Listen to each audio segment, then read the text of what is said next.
Ministri i Energjisë dhe Infrastrukturës, Enea Karakaçi, këtë të premte ishte i pranishëm në konferencën e shoqatës së investitorëve të huaj në Shqipëri. Në fjalën e tij, ministri vuri theksin në sektorin energjetik, që sipas tij është ndër sektorët më të ndjeshëm në zhvillimet gjeopolitike. Mëtej, Karakaçi u shpreh se përmes reformave të thella, Shqipëria ka ndërtuar një sistem të qëndrueshëm dhe të harmonizuar me Bashkimin Evropian.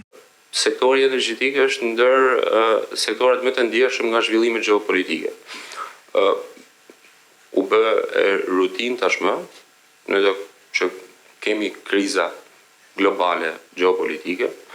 Çfarë ka bërë Shqipëria gjatë këtyre viteve? Patjetër përmes reformave të thella kemi ndërtuar një sistem të qëndrueshëm, të rregulluar dhe të harmonizuar me Bashkimin Evropian.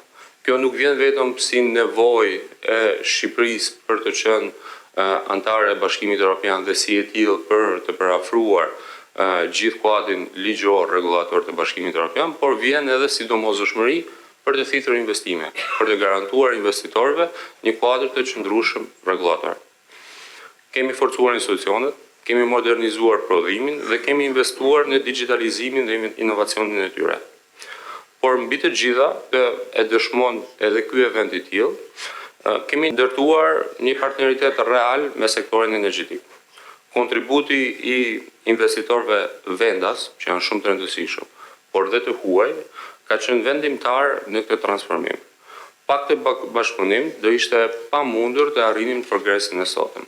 Mëtej, ministri foli për kapacitetet prodhuese, për të cilat tha se janë marrë hapa konkrete. Ndërkohë kemi patur rezultate shumë konkrete për sa i përket rritjes së kapaciteteve vetë prodhuese.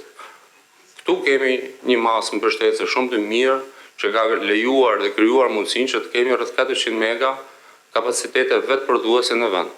Pikërisht për shkak të masave dhe kuadrit rregullator shumë transparent dhe të thjeshtuar që ka krijuar mundësinë bizneseve të vogla apo familjarëve që të kenë mundësi për të patur kapacitete gjeneruese për vetë prodhim.